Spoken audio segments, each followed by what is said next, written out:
everyone, today I'm making my homemade enchilada sauce for my enchiladas. And here are my 6 roasted Romas that I showed in my video yesterday with my green salsa. So let's get started on our enchilada sauce. Okay, to get started on our sauce, I'm going to add a half a cup of chicken broth to the food processor. Then I will be adding all 6 of my roasted tomatoes. This recipe calls for 2 cups of chicken broth. I will be adding the remainder when we start to make our roux. Okay, let's give it a mix.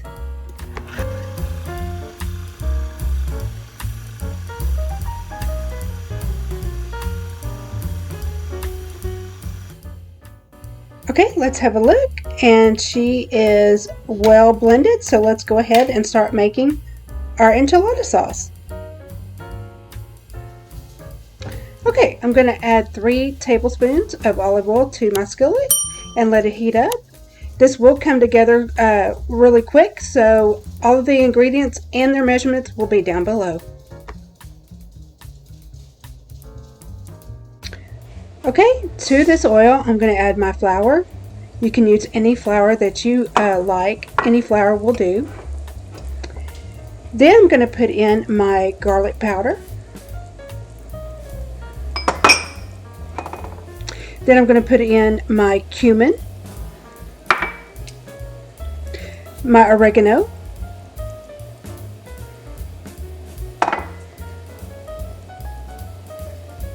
and my chili powder.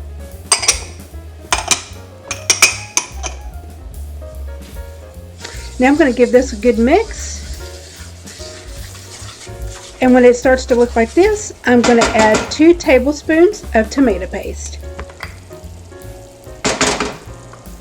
Mix your tomato paste in well with the seasonings and the flour, and it should break down easier when you add the rest of your chicken broth. Okay, I'm going to go ahead and add in another 1.5 cups of chicken broth. I'm going to give it a good mix. Mix in all of your tomato paste inside the chicken broth, and it should break down rather easily. I'm going to turn down the heat because it starts to get thick really quickly, and I'm going to add in my roasted tomato puree. I'm going to continue to give this a good mix, blending in all of that flavor together, and I'm going to let it simmer for a good 10 to 15 minutes. Okay, this has been simmering for a good 10 minutes. I'm going to go ahead and turn this off and set it aside and start on our meat.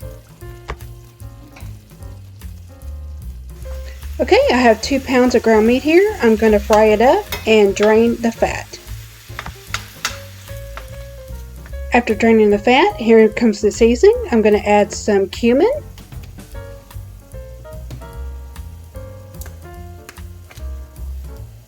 Next is some chili powder.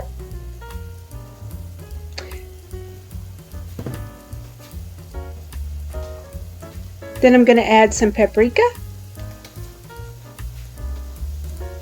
some granulated garlic, and about 1/2 teaspoon of salt. I'm going to go ahead and give this a good mix, getting all the seasoning all over the ground meat. And I'm going to add a little bit of water to help all of the seasoning get all over the meat.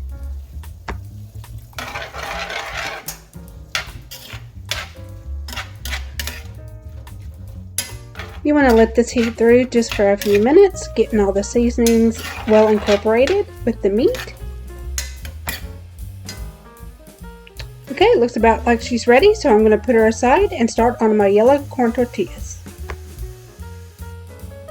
Here I have a tortilla warmer. I'm going to go ahead and place some foil down into the bottom so we can keep our tortillas warm and pliable. Okay, in a preheated skillet, I'm laying down my yellow corn tortillas. I just want to heat these through enough where I can make a enchilada out of them. If you do not heat them up all the way, they will not be pliable and they will tear.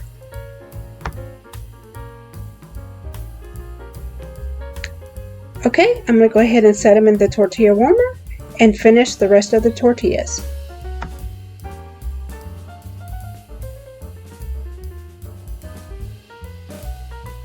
Okay, it's time to start assembling our enchiladas. I'm putting a layer of my homemade enchilada sauce on the bottom of the baking dish.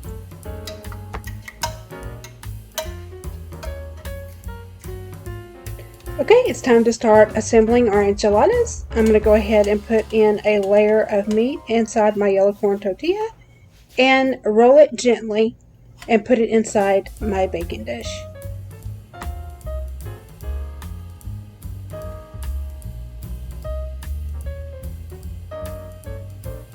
There you have it. It's our first enchilada.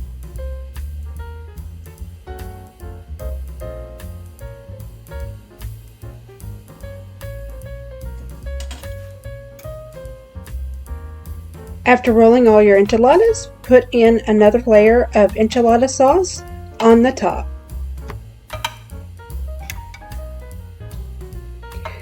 The aroma in my house smells just like my favorite Mexican restaurant. I can't wait to eat this.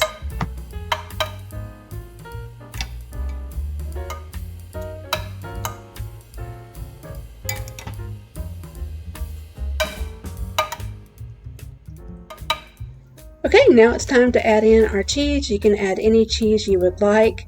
Here I have a taco blend of shredded cheese. This dish would go absolutely perfect with some mozzarella cheese as well.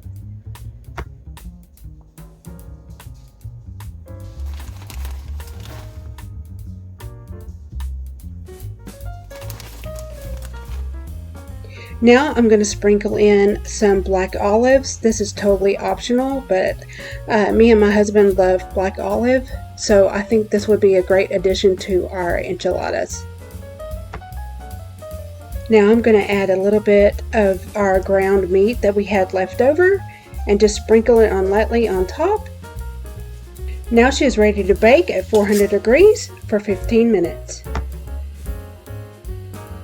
Now she's ready to come out of the oven. She's been baking for 15 minutes and she's all nice and bubbly and cheesy. We're going to serve her up with some refried beans, some homemade Spanish rice, and of course my green salsa I made yesterday. I thank you so much for watching today. I hope you liked this recipe. Leave me a comment down below, and as always, I will see you in the next video. God bless you. Bye-bye.